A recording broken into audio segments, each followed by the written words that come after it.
Olá, meus queridos irmãos, meus queridos amigos. Eu quero aproveitar esses momentos, que nós temos aqui a oportunidade de conversarmos um pouquinho sobre a doutrina espírita, E ao sair da casa que eu frequento, que a gente frequenta aqui em Niterói, às segunda-feira, nós estudamos o livro Céu e Inferno. E ao sair, eu vinha do centro até aqui minha casa, que são menos de 100 metros, 200 metros, ouvindo uma sugestão para que nós pudéssemos fazer uma leitura, comentários desse livro, O Céu e o Inferno. E abrimos ao acaso, e a gente sabe que o acaso não existe, caiu no capítulo 5 desse livro, que fala sobre os suicidas. Então aqui traz, vocês não conhecem o livro Céu e Inferno, é um livro muito bom, onde Kardec se usa através de muitas evocações, trazendo os espíritos para falar, conversar somente da sua morte, como que ocorreu, por que ocorreu, E é um livro muito interessante. Eu indico e super indico, para aqueles que querem ter a oportunidade de conhecer um pouquinho mais. Então nós vamos durante essa semana, porque na semana que vem nós vamos estar em Volta Redonda, tanto eu quanto o Matheus, não sei se a Misha vai poder ir, mas na segunda-feira ele tem consulta, na terça-feira eu tenho, e vamos ver como vai desenvolver durante o desenrolar da semana para a gente ver como é que nós vamos fazer.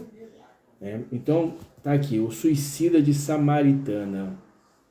Então ele traz, Kardec nos traz um caso, através do Céu e Inferno, que o Céu e Inferno, como nós sabemos, é a justiça divina segundo o Espiritismo, que vem nos mostrar que o inferno, não existe essa figura do inferno. Então ele traz aqui no capítulo 5, os suicidas. No dia 7 de abril de 1858, pelas 7 horas da noite, um homem de cerca de 50 anos e bem vestido, apresentou-se no estabelecimento da Samaritana em Paris e pediu que lhe preparasse um banho. O funcionário que o atendeu, estranhando que após 2 horas o cliente não o chamasse, resolveu entrar em sua cabine para ver se ele estava indisposto. No momento que ele pediu para preparar um banho e 2 horas depois ele não retornou, o atendente ficou preocupado e foi até o local que tinha direcionado para ele tomar o banho. Deparou-se então com um horrível espetáculo. O infeliz degolara-se com a navalha e todo o seu sangue misturava-se à água da banheira. Não podendo ser apurada a sua identidade, ele foi levado para o necrotério. O espírito desse homem, evocado na Sociedade de Paris 6 dias após a sua morte, naquela época, eu sempre digo, quando Kardec começou a trazer a codificação da doutrina espírita, porque o espiritismo sempre existiu, gente. Kardec ele não inventou o espiritismo.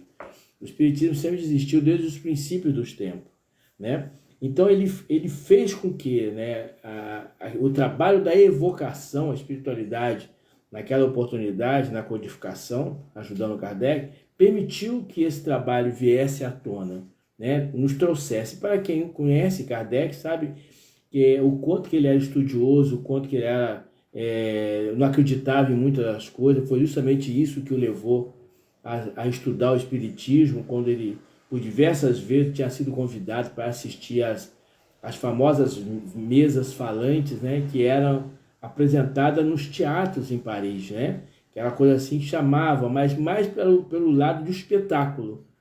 E Kardec, depois de várias vezes ser convidado, um dia ele resolveu ir. E o que ele reparou? Que enquanto as pessoas iam lá para ver a diversão das respostas que a mesa dava, de acordo com as perguntas, Kardec percebeu que as respostas eram respostas inteligentes. Então ele falou, de duas uma, ou por trás disso há alguma coisa inteligente, ou a farsa é muito grande, a fraude é muito grande. Então na próxima semana, ele chegou mais cedo, entrou no teatro, foi verificar a mesa, foi verificar se tinha algum buraco por baixo dela, para que uma pessoa pudesse entrar.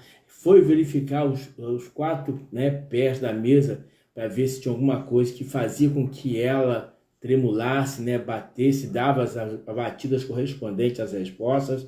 E ele, enfim, ele procurou todas as formas de procurar saber se ali existia uma farsa. Não encontrando, ele começou a investigar. Ele começou a se aprofundar na doutrina, naquele espetáculo, entre aspas, né, que era apresentado pelas mesas falantes. E, logicamente, a espiritualidade, depois que Kardec comprovou, estudou, né, e é todo um processo, desde as mesas falantes, né, que as mesas que respondiam as respostas através das pancadas, chegamos até hoje, que é a psicografia, né? Mas foi longo campo a se trabalhar em relação a isso.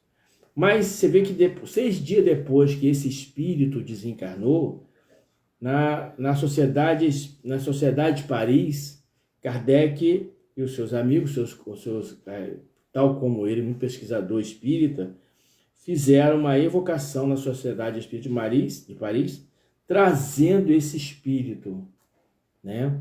Você vê que a seriedade do trabalho de Kardec proporcionou a ele a possibilidade da evocação desse espírito, porque precisava trazer essas informações do plano espiritual para todos nós. E com isso a misericórdia divina permitiu. Então, vamos ler o texto que se deu da evocação desse espírito. Evocação, resposta do guia do médico. Aguardai, ele está aqui. Aí, continuando, Kardec. Onde se encontra o Senhor agora? E resposta, eu não sei. Dizei-me vós onde estou. O Senhor está em uma reunião de pessoas que se ocupam de estudos espíritas. Eles são benevolentes. Dizei-me se vivo, eu sufoco no caixão. A sensibilidade do que está sentindo naquele momento, né? Quem o fez vir até nós? Ele fala assim, senti-me aliviado. Olha, aqui na resposta anterior, quando Kardec pergunta para ele, né? As pessoas estavam ali, são benevolentes, são espíritas, ele dizei se eu vivo. Ele perguntou, tipo assim, ele perguntou, dizei-me se eu estou vivo. Eu sufoco no caixão. Ou seja, a sensação que ele tinha é de estar preso ainda ao seu corpo no caixão. Correto? Então ele vem aqui. Quem o fez vir até nós? Senti-me aliviado. Que motivo levou ao suicídio? Aí Kardec começa a perguntar, fazendo os questionamentos para ele, e ele responde, eu estou morto? Não, pois habito meu corpo. Não imaginais como sofro, eu sufoco. Que uma mão piedosa dê cabo à minha vida de uma vez. A sensação que nós sabemos dos nossos irmãos suicidas é muito, muito complicado. Embora hoje nós aprendemos que cada caso é um caso, né? Cada situação é uma situação. Sua alma, embora separada do corpo, ainda se encontra inteiramente mergulhada no que se poderia chamar turbilhão da matéria corporal. As ideias terrenas permanecem ainda vivas, a ponto de não se considerar morto. Ou seja, as ideias terrenas, né, o seu pensamento ainda estão muito vivo dentro de si. O prende a matéria, que é tal forma que ele acredita ainda estar vivo, né? São a sensação dos nossos irmãos que suicidam. Poderia nos dizer seu nome e sua idade, sua profissão ou domicílio? Não, de modo algum. Tinha o senhor uma família, esposa ou filhos? Estava abandonado. Ser algum me amava. Olha o sentimento de repulsão, né? O sentimento da solidão, da dor, né? De estar sozinho, o sentimento de que ninguém o amava, né? O sentimento de que ele estava sozinho no mundo, que ninguém se preocupava com ele. Foi um dos motivos pelo qual levou ele a tirar sua vida. Que fez para não ser amado por pessoa alguma? Kardec pergunta. O que ele fez durante a sua existência que ninguém o amava conforme ele dizia, né? quantos existem como eu? Um homem pode viver abandonado no meio da sua família, quando nenhum coração o ama. E é verdade, né? Nós sabemos que no seio da família é a oportunidade que Deus nos oferta para que nós possamos nos restabelecermos uns aos outros, né?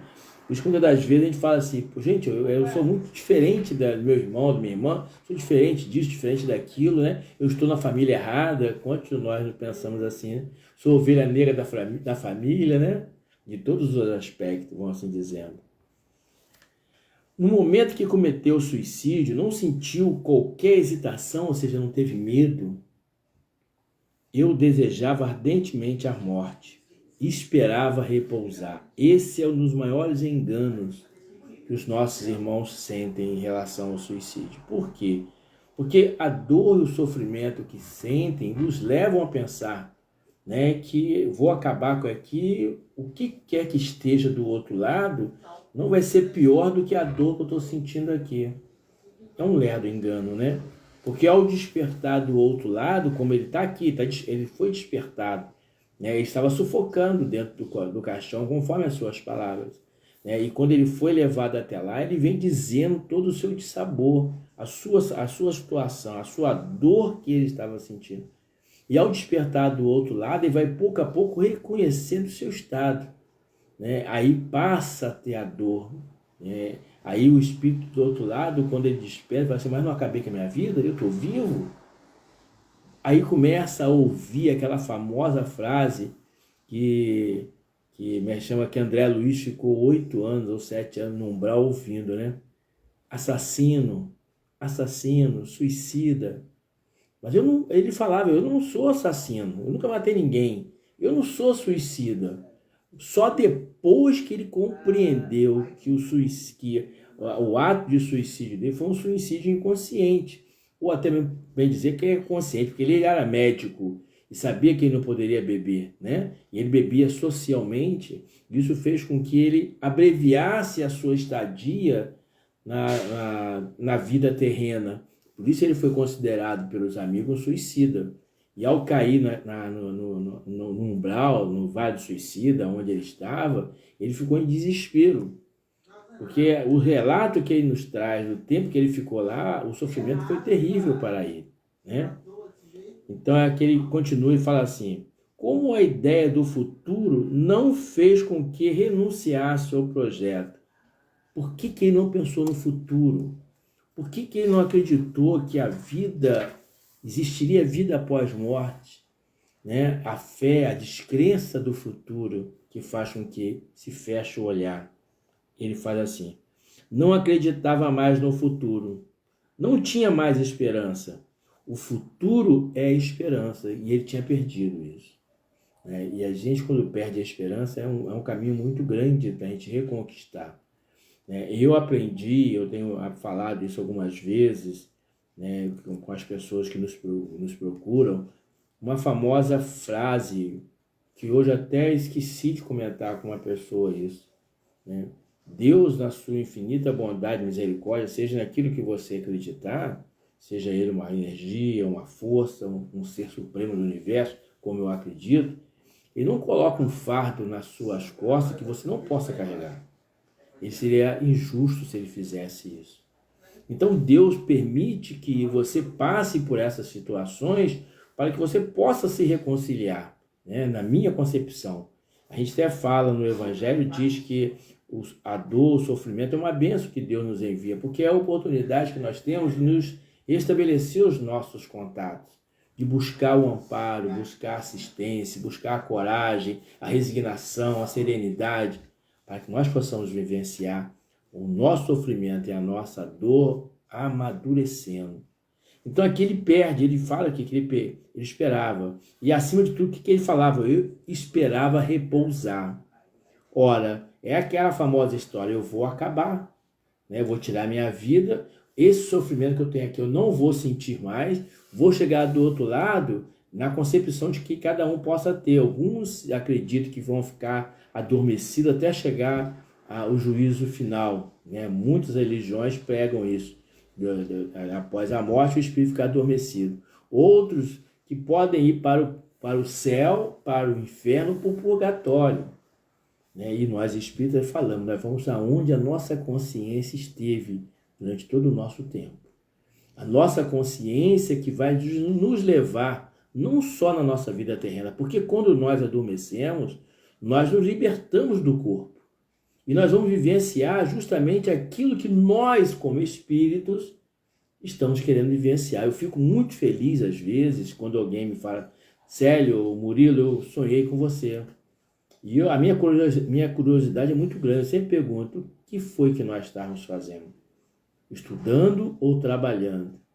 Por diversas vezes, sempre me diziam: nós estávamos num local, muita gente ao nosso redor, ouvindo uma palestra, estudando em grupo. Eu fico muito feliz com isso, sabe por quê? Porque quando nós deitamos, quando nós adormecemos, o corpo físico repousa. O espírito, ele não tem necessidade de adormecer. E quando nós estamos dormindo, ele se desmembra, o espírito desmembra do nosso corpo físico e vai viver as suas necessidades que ele está vivendo naquele momento. Há um livro que fala Sexo Após a Morte, e muitas pessoas que leem esse livro ficam impressionadas, né? Porque é onde os espíritos vão para zonas, vamos dizer assim, zonas sexuais, onde o sexo é desvairado. E a presença dos espíritos ali, quase na totalidade, são espíritos encarnados. Como que se conhece o espírito encarnado? Através do cordão fluídico, né? Que liga o espírito, ele desmembra, ele sai do corpo. Ele adentra no mundo espiritual, mas ele fica ligado ao corpo pelo seu cordão fluídico. É aquele cordão prateado, né, que muitas pessoas falam, né? Ele que nos agregam até o nosso corpo físico. E que quando nós estamos doentes, como aconteceu com a minha filha, em certo momento, eu olhando para ela, naquela época, as mensagens que a gente enviava pelo celular, né, o torpedo. Eu mandei para vários amigos dela, inclusive alguns amigos meus, dizendo a seguinte frase: gente, olha, se daqui a alguns anos vocês me perguntarem, eu vou repetir essa mesma frase para vocês. E se eu estiver mentindo, logicamente essa frase não será a mesma. Mas eu disse assim: venham todos aqueles que querem se despedir da minha filha. Estão sendo cortados os últimos fios que aprende a vida terrena. Alguns dias depois ela entrou em coma e no dia seguinte que ela entrou em coma ela veio desencarnar, aguardando-nos chegar para a via despedida. Ela só se foi depois que eu cheguei dentro da UTI, peguei na sua mão, conversei com ela e conversei. E numa mensagem que eu tenho, cartas psicografadas da minha filha Tati, eu criei uma página com isso, ela diz assim, numa manifestação que ela teve 89 dias depois do seu desencarne, que ela foi levada a um grupo que eu trabalhava mediunicamente. E a primeira frase que ela falou foi: vocês não sabem o que é a dor de um pai que está se despedindo de uma filha. E ela retrata toda aquela conversa que eu tive com ela, ajoelhado ao lado da cama dela, segurando nas mãos ela em coma, e as lágrimas desciam dos olhos dela. E ela dizia assim: meu pai, ele ultrapassou o limite da vida. Ele saiu da vida, ele adentrou na morte. E ele me levou até onde não podia me levar. Quando chegou o momento, uma voz falou: agora, daqui você não pode passar mais. Eu lhe dei um abraço, um beijo no rosto e falei: vai com Deus, minha filha. Onde quer que você esteja, eu vou estar sempre com você. Virei as costas e saí, voltei. E quando eu botei o pé novamente na vida, no limite da vida e da morte, eu olhei para trás e ela estava me olhando. Deu um tchau e virou. E quando ela vira, ela fala que ela só despertou alguns dias depois no pronto-socorro onde ela estava, que ela foi direcionada. Então, as pessoas, muitas das vezes, falam assim: eu vou repousar. Eu lembro do meu pai não cometeu suicídio, né? Mas meu pai sempre dizia que ele queria, né, que se algum dia ele morresse, que ele queria descansar. Eu vou descansar, vou morrer, vou descansar. Logo uns 2, 3 meses depois do desencarne do meu pai, eu tinha um sonho com ele muito, muito real, muito real. Né? A minha filha fala assim: meu pai, você tem que passar para as pessoas o que você viveu, as experiências que você viveu. Né? E nesse sonho Eu entrei hoje minha irmã mora lá, era um corredor e a garagem nos fundos. E meu pai estava mexendo no meu carro. Né? Eu tinha um Fusquinha 1300L e ele mexendo no meu carro. Eu falei, ô pai, eu me assustei, ele tinha morrido. Ô pai, o que o senhor está fazendo aí? O senhor não falou que ao morrer o senhor ia descansar? O senhor está trabalhando? Aí a resposta que ele me deu, né? Aqui alguns anos vocês me perguntam que eu vou falar novamente essas palavras. Eu pensei que eu ia descansar, mas eu não estou descansando lá do outro lado. E virou para mim e falou assim, ó, o seu carro vai te dar um defeito aqui, ó. Mostrou para mim. Seu carro vai dar um defeito aqui. E eu, com aquela visão que eu tive de estar com ele no sonho e tudo, eu não me liguei em relação ao problema do meu carro. E alguns dias depois fomos viajar e na volta foi uma viagem que nós fizemos com quase 6 ou 7 horas de viagem, que eram umas 4 horas e meia, 5 horas. Né? Nós saímos de lá 3 horas da tarde, vamos chegar aqui quase 11 horas da noite, foi quase 8 horas de viagem. Por quê? O meu carro no Fusca, ele deu um problema aí onde regulagem da bateria. Então, eram 3, 4 carros que estavam viajando em comboio. Então, o que acontecia? Eu tirava a bateria do carro do meu cunhado, passava para a minha, a gente andava e meu cunhado botava no dele, carregava a bateria dele descarregava no meu carro, e assim nós fomos fazendo até nós chegarmos em Volta Redonda, na minha casa. Foram 8 horas, 9 horas de viagem, mais ou menos.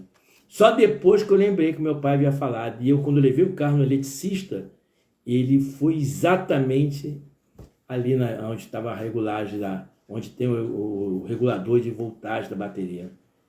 Troquei, nunca mais tive problema. Mas a verdade é que meu pai achava que ele ia repousar, que ele ia descansar. E ele me dizia, aqui eu estou trabalhando mais. Então esse espírito falava, né, que ele desejava ardentemente a morte, que ele queria descansar, tirar a dor que estava com ele. Como a ideia do futuro não fez que você renunciasse ao projeto? Não acreditava mais no futuro, não tinha mais esperança. O futuro é a esperança. Aí ele pergunta assim, que reflexões fez ao sentir que se ele extinguia a vida? Que reflexões, o que ele pensou no momento que a vida estava se esvaindo dele? Não refleti, apenas senti. Mas a minha vida não se extinguiu. Minha alma está ligada ao corpo. Eu sinto os vermes roendo-me. Essa frase está inclusive no livro do Memória do Suicida, né? Onde retrata as sensações do espírito suicida. Ele está muito ainda ligado à terra. Então as sensações dele ainda terrena. Se ele se suicidou, no caso dele com 50 anos, né?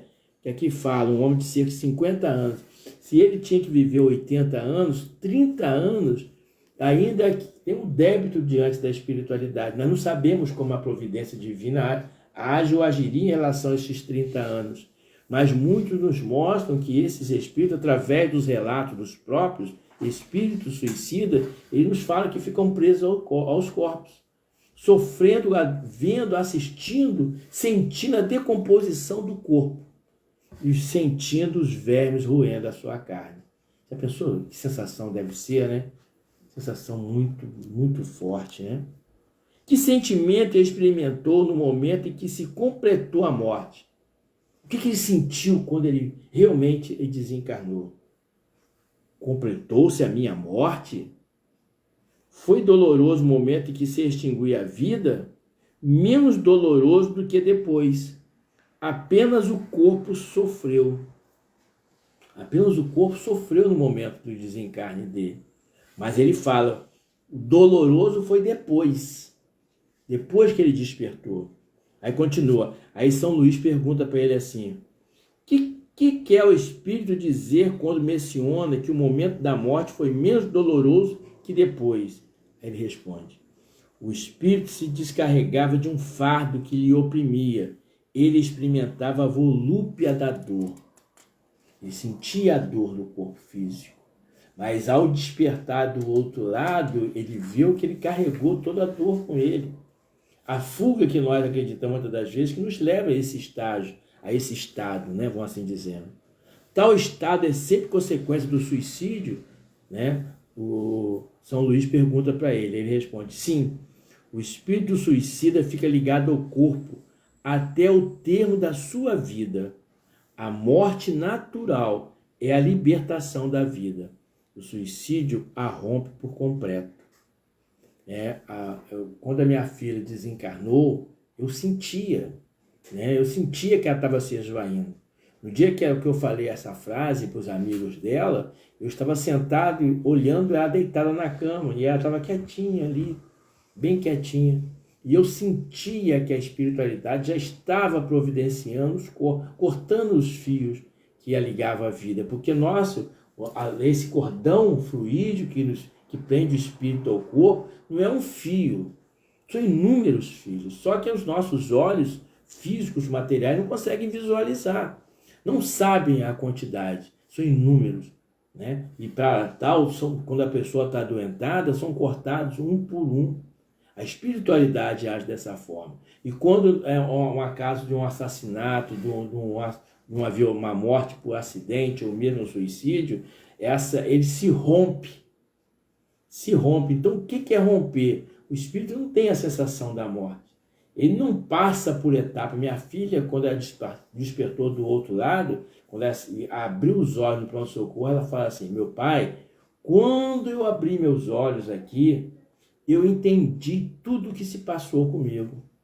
As minhas conversas que eu estive com o Senhor, as minhas idas ao centro quando eu era criança, na evangelização, me deu a certeza de onde eu estava. E eu não me apavorei. Que muitas pessoas se apavoram nesse momento, E ela se manteve calma, Aí diz assim: dar-se-á o mesmo nas mortes acidentais, ainda que involuntárias, mas que abreviam a duração natural da existência? Não. Por quê? Porque isso é uma coisa diferente. A morte por acidente, ela é rompida, É rompida bruscamente esse cordão que prende a vida. O espírito, quando ele desencarna por violência, através de uma violência, acidente de carro, o que tenha sido, ele permanece ainda sem saber o que lhe aconteceu. Ele não tem noção do que aconteceu. E ele pode permanecer nessa incerteza durante dias, meses, anos, décadas, centenas de anos. Porque ele não vai entender o que se passou com ele, porque foi muito brusco. Ele não tem essa sensação da morte que é desligada passo a passo, Então ele fala assim: não, o que entendeis por suicídio? O espírito só responde por seus atos. Olha a resposta que esse espírito deu. O espírito só responde por seus atos. Aí Kardec vem e nos traz uma nota que ele diz assim: essa dúvida com relação à realidade da própria morte é muito comum entre as pessoas falecidas há pouco tempo, e principalmente entre aquelas que, durante sua vida, não elevaram a alma acima da matéria, ou seja, não evoluiu, não procurou entender que nós vivemos aqui, estamos tendo a oportunidade de uma vida corpórea, uma experiência corpórea, para amadurecer o nosso espírito, para fazer com que nós possamos aprender. Porque nós não estamos aqui ao acaso, gente. É isso que a gente tem que tentar colocar na nossa cabeça. Nós temos que entender isso. Nós somos espíritos milenares. A gente já viveu inúmeras vezes, já reencarnamos inúmeras vezes, a gente não tem a consciência disso. Alguns podem perguntar: mas por que não ter essa consciência? Ora, como é que eu poderia conviver com uma pessoa que eu assassinei, ou que eu tenha sido assassinado por essa pessoa? Deus nos dá o esquecimento do passado, nos joga o véu do esquecimento, justamente por isso, porque no seio familiar há muitas das vezes os nossos inimigos ferrenhos de outras reencarnações, que Deus nos dá a oportunidade de conviver, de nos aproximarmos, para que possa resgatar o amor, forçosamente pelos laços familiares, porque nós ainda não entendemos uma coisa: todos nós somos filhos de Deus, somos filhos do universo, como assim dizendo, E nós merecemos estar aqui. E nós temos que ter a compreensão de que todos nós pertencemos a uma só família, a família universal, espiritual. Mas o nosso orgulho, a nossa tola vaidade, ainda nos faz discriminar os nossos irmãos. aqueles nossos irmãos que estão em situação de rua, os nossos irmãos em idiotia, os nossos irmãos que passam pelas suas dificuldades, e, nossa Senhora, ele não é meu irmão, não. Aquele irmão que está na esquina pedindo esmola, que está andando nu pela rua porque não tem aqui como se cobrir, não, de jeito nenhum, que vergonha.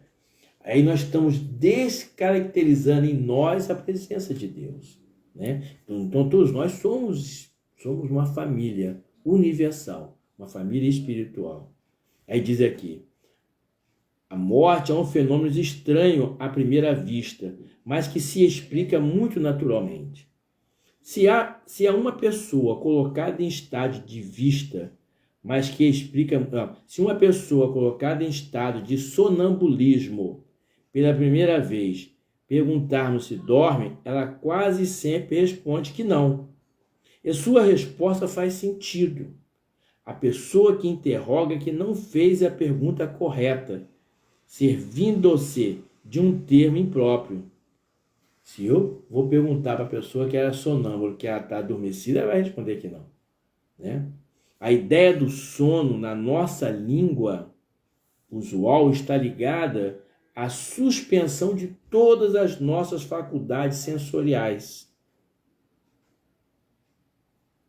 E ele fala aqui, ó, e a nossa faculdade, ora, o sonâmbulo que pensa, vê e sente, que tem a consciência da liberdade de seu intelecto, não se crê adormecido e, efetivamente, não dorme na acepção comum do termo.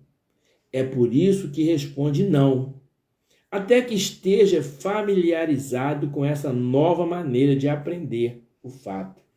Ora, vocês já tiveram a oportunidade de conversar com alguém que está adormecido?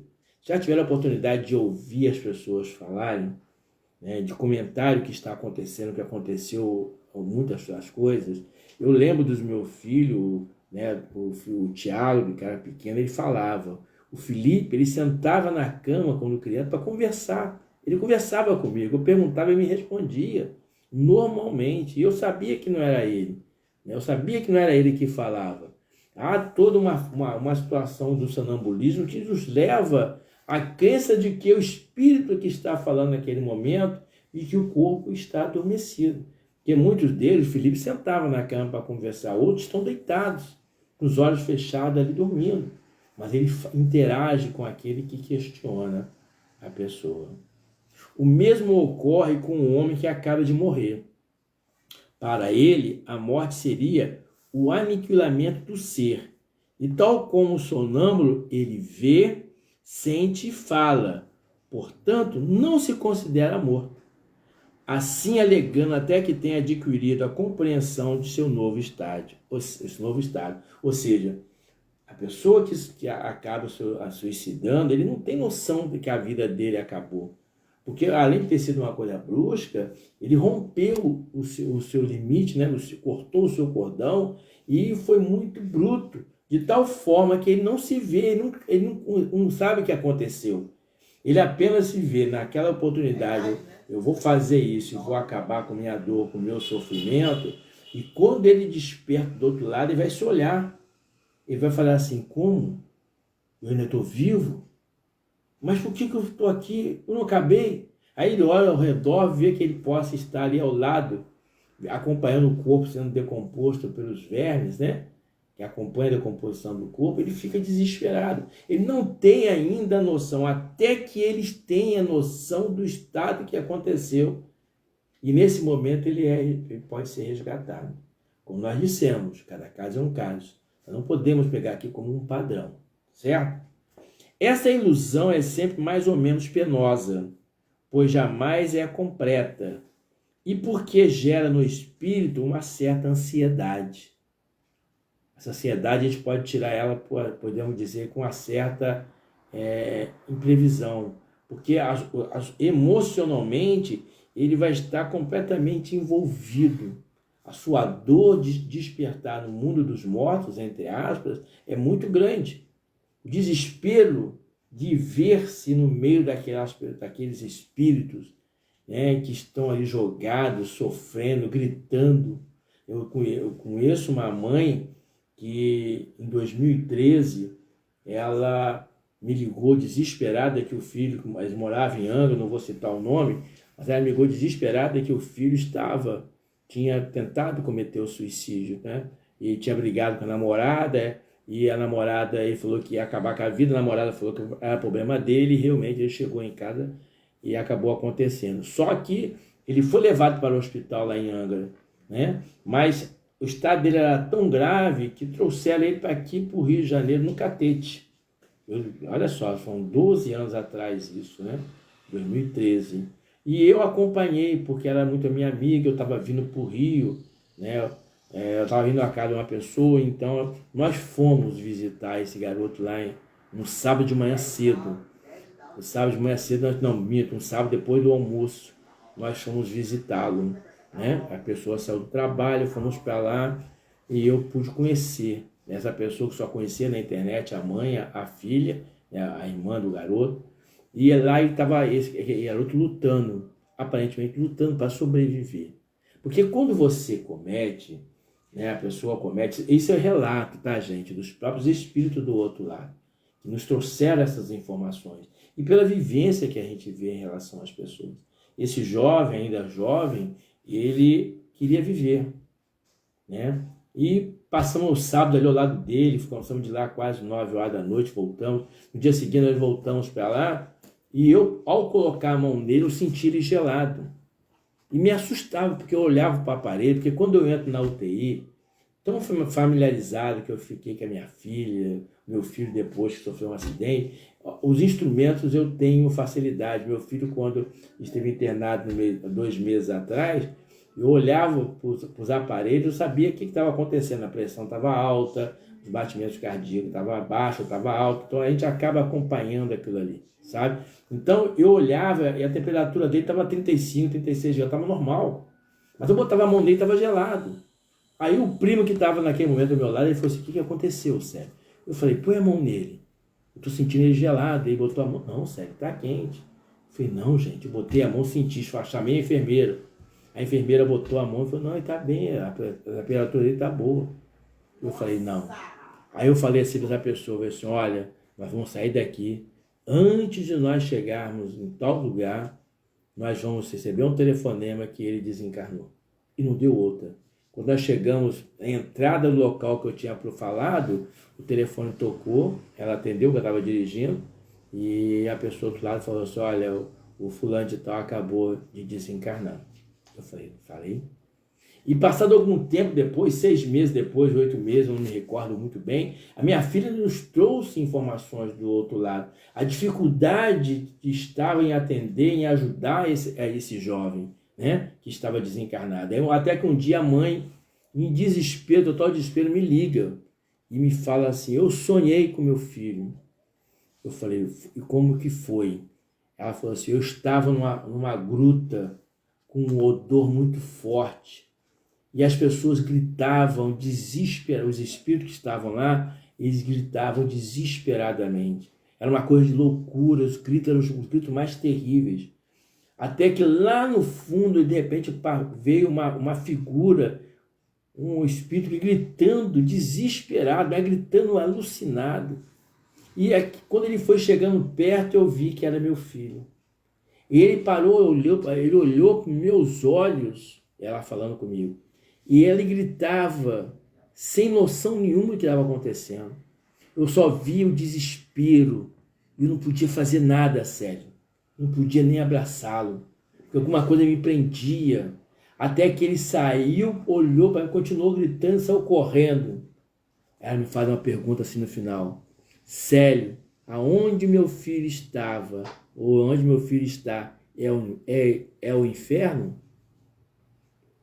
E eu falei assim: eu não posso te afirmar isso. Até porque na concepção espírita o inferno não existe. Ele pode estar no vale do suicida, né? Pode estar ainda aquela fase de adaptação ali onde ele chegou. Mas o interessante nós fizermos nesse diálogo que nós tivemos com essa mãe foi justamente dela nos trazer a informação do como que ele estava sofrendo do outro lado. Que é isso que a gente tem que tentar sempre dizer, sabe? Que o despertar do outro lado é um despertar dolorido. Porque não é a dor física mais. Não é mais a dor física. Mas é a dor de entender que o problema não é ter acabado com a vida. É sim estar dentro de si. E ao despertar do outro lado, vem um desespero da maior. O que eu fiz então foi em vão? Não adiantou? E continua. No exemplo apresentado, constitui para o espírito um verdadeiro suplício pela sensação dos vermes a roer-lhe o corpo, assim como por sua duração, que equivale ao tempo de vida que foi abreviado, é o que nós dissemos. Se esse espírito acabou com a vida dele, quando ele tinha 50 anos, a previsão era que ele vivesse até os 80, 30 anos ele ficou em débito com a espiritualidade. Em 30 anos ele poderá passar por toda essa dor de sentir a decomposição do corpo, de sentir os vermes. Gente, eu já tive um diálogo com o espírito, que ele estava numa situação dessa, o espírito foi levado, mas ele estava dentro da sepultura. Ele foi levado para lá, e quando ele foi levado, ele até dizia da sensação de, sabe, de bem-estar que ele sentiu. Mas ele sabia que teria que voltar para lá, porque ele já tinha uma certa consciência do que estava acontecendo. Mas ele relatou para a gente a sua dor desde o início. A gente não tem ideia disso. Não tem. Esse estado é frequente entre os suicidas, mas não se apresenta sempre em condições idênticas, variando sobretudo em duração e em intensidade, conforme as circunstâncias agravantes ou atenuantes da falta. Agravantes ou atenuantes. A gente não conhece, a gente não tem noção de como se faz a justiça divina. Como é que eu vou entender? Como é que eu posso julgar? Eu tenho que aprender a julgar a mim. Eu tenho que aprender o que eu sou, aonde eu erro e o que eu estou fazendo. Eu citei um exemplo hoje, eu estava conversando. Eu disse assim, quando eu tomava minha cerveja, gente, olha, isso aqui são coisas que eu passei, tá? Quando tomava minha cerveja, eu saía com meus irmãos, saía com meus primos, saía com meus amigos, né? E eu tomava uma cerveja, ou no máximo 2 copos de chopp. No dia seguinte eu acordava em total desespero. Era como se eu tivesse tomado um engradado ou 2 engradados. E eu comecei a ter um pensamento da seguinte forma: por que eu vou beber se amanhã eu vou passar mal? Por que eu vou beber se amanhã eu vou acordar mal, eu vou passar mal? Então é simples, eu falei, eu não quero passar o que eu passo no dia seguinte. Eu abri mão, abdiquei de tomar minha cerveja, acabou. Senti falta? No início você sente, mas depois com o tempo, nem um pouco. Né? Hoje eu tomo uma cerveja sem álcool, né? Mas o álcool eu deixei de lado, porque eu sabia que me faria mal. Né? Então nós temos essa compreensão, né, daquilo que vai me fazer mal. Então eu não posso, eu tenho que me abdicar daquilo e fazer mal. E fala aqui, a sensação dos vermes e da decomposição do corpo não é exclusiva dos suicidas. Também é comum entre aqueles que viveram mais da vida material do que da vida espiritual. Lá atrás, nós não lemos ali, falou sobre a vida, o agregamento à vida material, a vida da matéria pura do corpo, pode fazer com que o espírito possa sofrer as consequências de algum padecimento ao desencarnar. Está aqui, ó. Porque se eu for agarrado à matéria, gente, imagina só, eu sou uma pessoa com muitos poderes, né? Eu sou riquíssimo, vamos assim dizer. Eu desencarno. Como é que vai ser a minha posição do outro lado se eu não vou ter a compreensão de ver meus bens sendo repartidos entre os meus filhos ou não? Sabe? Então é muito complicado aquela pessoa que vive. Por isso que a gente tem que ter... você abrir mão de certas coisas da sua vida. Eu lembro que quando eu tive uma dura lição dos espíritos, me mostrando que nós somos uma marionete nas suas mãos, um dia eu quero contar esse caso mais uma vez para vocês, mas ali eu tive a compreensão do que nós somos nossos pensamentos. O que vale para nós os nossos pensamentos? Não vale nada quando nós não pegamos ele na sua essência. De que basta eu conhecer o Evangelho de Nosso Senhor Jesus Cristo, mas se eu não aplico na minha vida? De que adianta eu ter o conhecimento, que é a caridade, Sem a caridade não há salvação, mas eu não a pratico. Como que eu posso ter a empatia se eu não pratico a empatia? Eu falo abertamente da empatia, mas eu não pratico. O evangelho é morto dentro de nós se nós não fizermos desse evangelho uma prática. Então ele diz assim, em princípio, não há falta que não seja punida. Em princípio, não há falta que não seja punida. Mas não há, contudo, uma regra uniforme e absoluta com relação aos meios de punição. Porque nós não conhecemos o que é o outro lado. Nós não temos noção de como que Deus vai fazer. É como em 1981, quando eu perguntei ao padre Sânio, como é que Deus poderia julgar as pessoas que morriam. Julgar uma criança com 2, 3, 4, 5, 10, adolescente, 2, 10, 15 anos, 16 anos, e uma pessoa que morreu aos 80 anos. Lógico que aquela pessoa que viveu 80 anos, a probabilidade dele ter cometido muitos erros e de ter feito muitas coisas erradas na sua vida era muito maior do que aquele que morreu mais cedo. Então é preferível morrer mais cedo, nessa visão, né? Mas nós sabemos que não é assim. Aí o padre falou comigo assim, meu filho, não se preocupa com isso, que isso é Satanás querendo tirar você de dentro da igreja. Eu respondi assim depois de alguns segundos, padre, se for Satanás eu vou atrás dele. Sabe por quê, padre? Eu quero respostas. Eu não quero que ninguém me direcione. Eu não quero que ninguém diga para mim, sua avó, é isso, é aquilo. Eu tenho que buscar. Eu tenho que fazer através dos meus pensamentos, dos meus questionamentos. Eu sempre digo para os meus filhos isso. A vida não é composta tão somente de você acreditar ou não. Ela é composta de você fazer as perguntas, de se questionar. Por que eu passo por isso? Por que eu devo passar por aquilo? Por que eu faço assim? Por que eu faço assado? Vocês conhecem um pouco da minha vida. Eu sempre digo para as pessoas, aonde você sente dor séria? Eu falo, vamos inverter a pergunta? E falei assim, aonde você não sente dor no seu corpo? Eu vou parar, vou tentar pensar, talvez a minha vista, a minha orelha, né? Porque a doença que eu tenho, eu sinto dor no meu corpo todo. Agora eu vou me revoltar por isso? A opção é minha. Eu vou me revoltar, eu vou ser resignado, porque não vai adiantar. Se eu ficar revoltado, eu vou ter que passar. Eu vou tornar minha vida um desgaste muito grande para mim. E se eu aceitar, se eu resignar com isso, eu vou trabalhar com os meus limites. Em 2002, quando o médico falou comigo assim, o que você veio fazer aqui? Eu vim conversar com o médico aqui em Niterói. Ele me disse, quando eu falei, eu venho em busca de uma segunda palavra médica. E ele me diz, então eu vou te falar uma frase. Aprenda a conviver com a sua dor. Eu já convivia com a minha dor, né? E eu aprendi a partir de 2002 a entender que eu tinha que conviver com a minha dor. Ou então me fiquei revoltado da vida. A opção minha foi essa. Então não adianta eu querer fazer algo que hoje eu olho para trás, eu, com a minha idade, com as minhas limitações que eu tenho que hoje justamente doutrinar a minha mente. Porque o meu corpo já está com seus limites. A minha mente diz assim, faz. O corpo fala, não faz não. Não vai não, que não vai dar certo. O corpo, né, a mente pede, mas o corpo fala assim, não vai não. Já passou o seu tempo. Sossega o seu facho. E é assim que eu vivo. É assim que eu vejo a minha vida hoje. Então não adianta. Eu não vou me revoltar para me trazer um remorso, uma vida complicada em relação a Deus e culpar a Deus por ele que eu estou passando.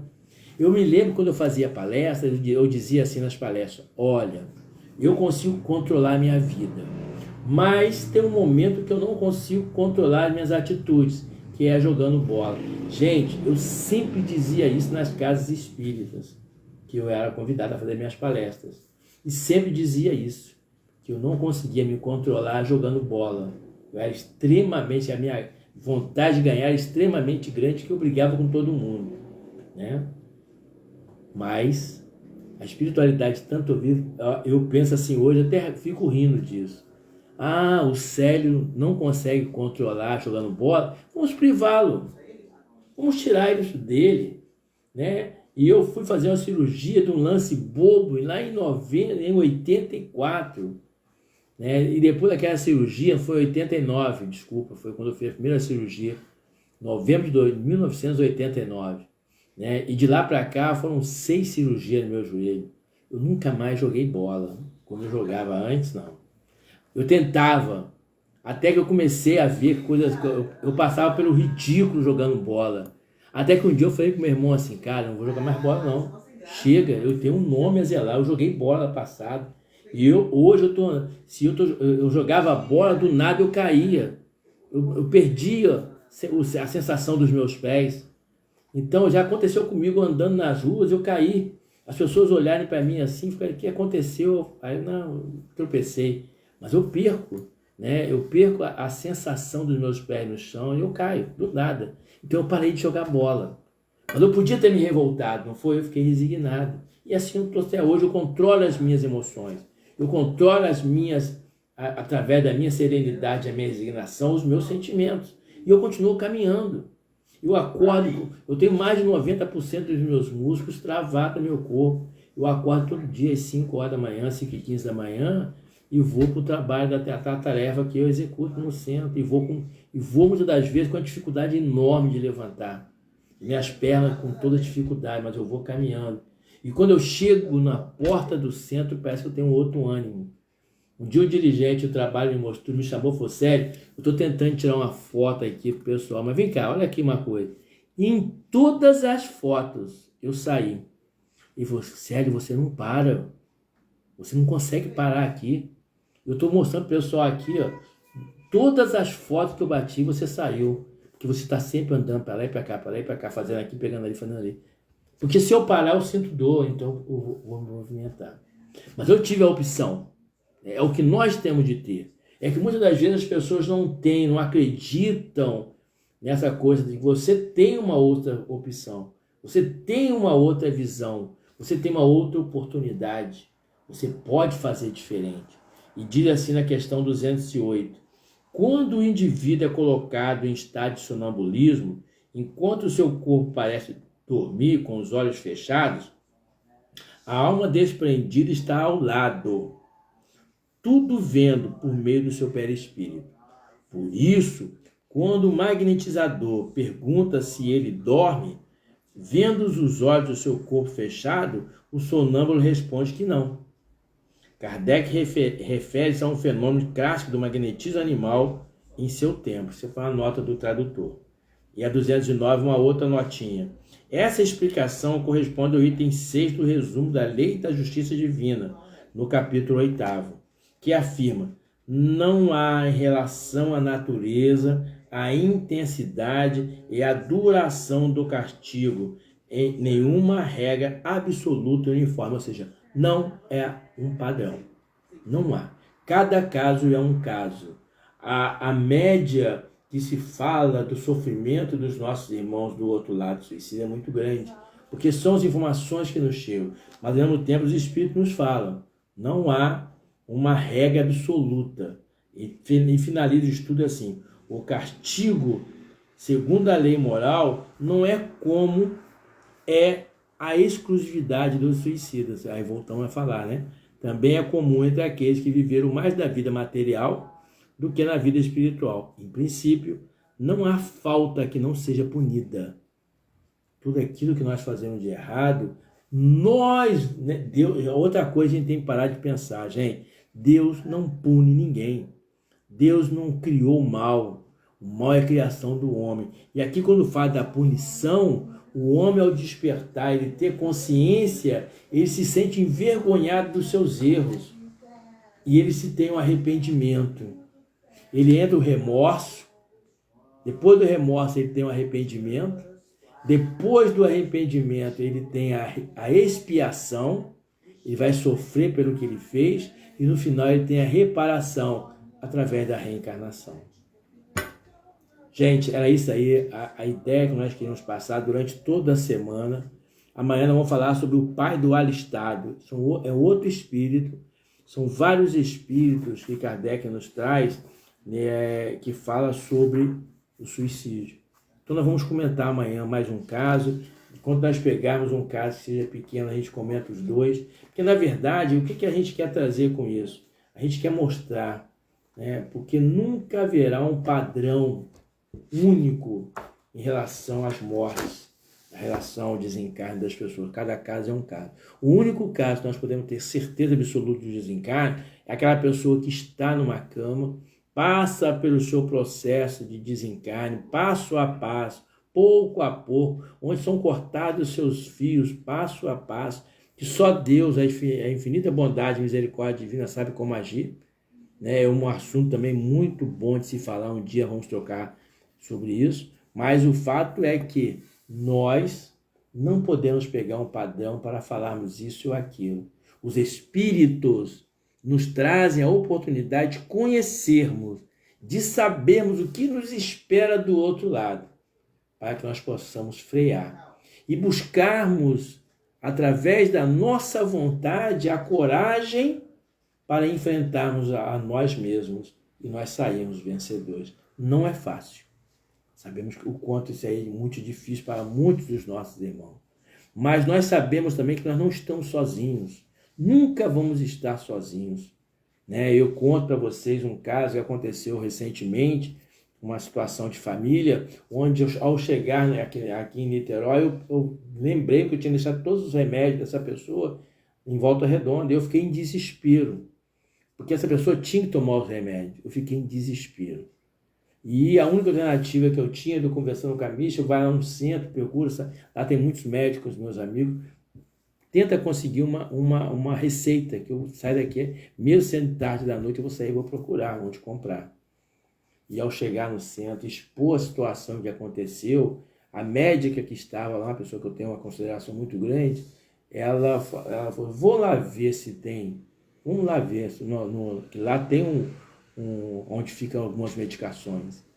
E ao chegar lá, ela encontrou uma caixa de cada uma das medicações, o que eu precisava. Então a gente vê que a gente nunca está sozinho. Nós nunca vamos estar sozinhos, nunca.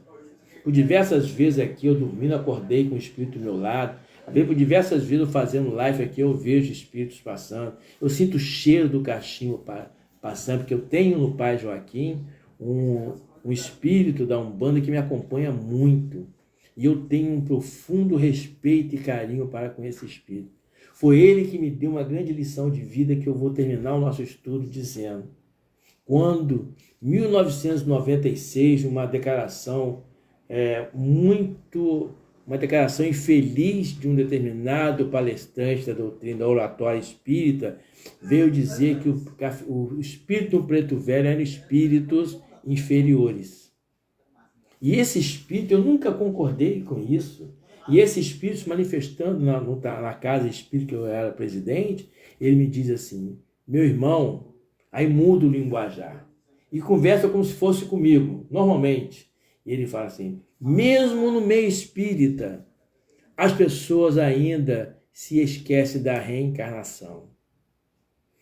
Esse que aqui está falando com você já viveu inúmeras outras reencarnações. Médico, eu fui falando diversas profissões, eu fui falando. Até que o momento ele muda o linguajar novamente para um preto velho e fala assim, mas foi na figura desse preto velho que está aqui falando com vosso ser, meu filho, que o preto velho aprendeu a amar Jesus. Olha que belo ensinamento, eu até arrepio, porque eu sinto a sua presença quando eu falo isso. Porque ele sabe que o quanto que ele me ajudou quando ele me trouxe essas informações, porque eu, já naquela época, eu debatia com esse orador da doutrina espírita. Não acreditava, até porque naquela oportunidade uma pessoa, uma médium, veio me afirmar que a Federação Espírita Brasileira era protegida por espíritos velhos, dos ataques dos espíritos inferiores, olha só. Mas enfim, gente, isso é assunto para uma outra conversa que nós vamos ter. Eu espero ter ajudado vocês, é uma forma que eu precisava falar isso, preciso dizer isso, porque nada é o acaso, a gente tem que ter essa compreensão e que nós temos sempre a concepção de que nós nunca vamos estar sozinhos, nunca vamos estar. Por mais difícil que seja, eu me lembro que em 1981, quando eu pedi a Deus a chance de eu sobreviver, porque eu estava prestes a acabar com a minha vida, entre aspas, e eu, ao chegar em casa, em cima da mesa da cozinha tinha um livro, uma capa azul, o Evangelho segundo o Espiritismo. Isso era umas 3h pouco da manhã, depois de eu ter ajoelhado ao chão pedindo a Deus uma chance de viver, que me desse uma tábua de salvação, que a ela eu ia me agarrar com unhas e dentes. E ao ver esse livro, eu sentei assim, botei a mão e abri ao acaso. Caiu no capítulo 6º, que é uma das passagens mais belas do Evangelho. O Cristo Consolador. Leiam. Você que está cansado, está sentindo oprimido, está sentindo com o corpo fatigado, extremamente cansado, leia esse capítulo. Vinde a mim, todos vós que estáis cansados e fatigados. Aprendei de mim, que sou manso e humilde de coração. Venha até mim, disse-nos Jesus, que ele vai nos dar justamente o consolo, o amparo que nós necessitamos.